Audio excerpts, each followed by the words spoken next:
Hello everyone, কেমন আছো তোমরা সবাই? তো welcome back to our new mini vlog. আজকে হলো উল্টো রথ। তোমাদের সবাইকে জানাই উল্টো রথের অনেক অনেক শুভেচ্ছা, অনেক অনেক ভালোবাসা। সবাই অনেক মজা করে কাটাও আজকের দিনটা। এখন বাজে দুপুর 2টো। আমি স্নান টান করে রেডি হয়ে গেছি। তারপর খাওয়া দাওয়া করে আমি বেরিয়ে পড়লাম টিউশনের জন্য। তো তারপর দেখো এখানে পিয়ালিও চলে এসেছে। পিয়ালি কিন্তু আমার অনেক ছোটোবেলার ফ্রেন্ড হয়।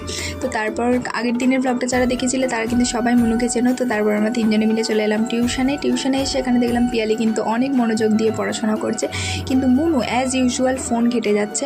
ওর কিন্তু পড়াশোনার দিকে কোনো হেলদোল নেই। তো তারপর আমাদের টিউশন ছুটি হয়ে গেল, বেরিয়ে পড়লাম টিউশন থেকে। তো তারপরে এখানে দেখলাম রথটা কিন্তু খুব সুন্দর করে সাজানো আছে। এটাই কিন্তু জগন্নাথ দেবের মাসি বাড়ি। এখান থেকে একটু পর রথটা বেরোবে। তারপর অনেকক্ষণ পরে কিন্তু রথটা এসেছিলো। আর এখানে দেখো রথ দেখার জন্য কত লোক জমা হয়েছে। জগন্নাথ দেব চলে গেল তার নিজের বাড়িতে। তো আমি আজকে ভিডিওটা এখানেই শেষ করছি। ভিডিওটা ভালো লাগলে অবশ্যই লাইক, কমেন্ট অ্যান্ড শেয়ার করে দিও। সবাই খুব ভালো থেকো। জয় জগন্নাথ।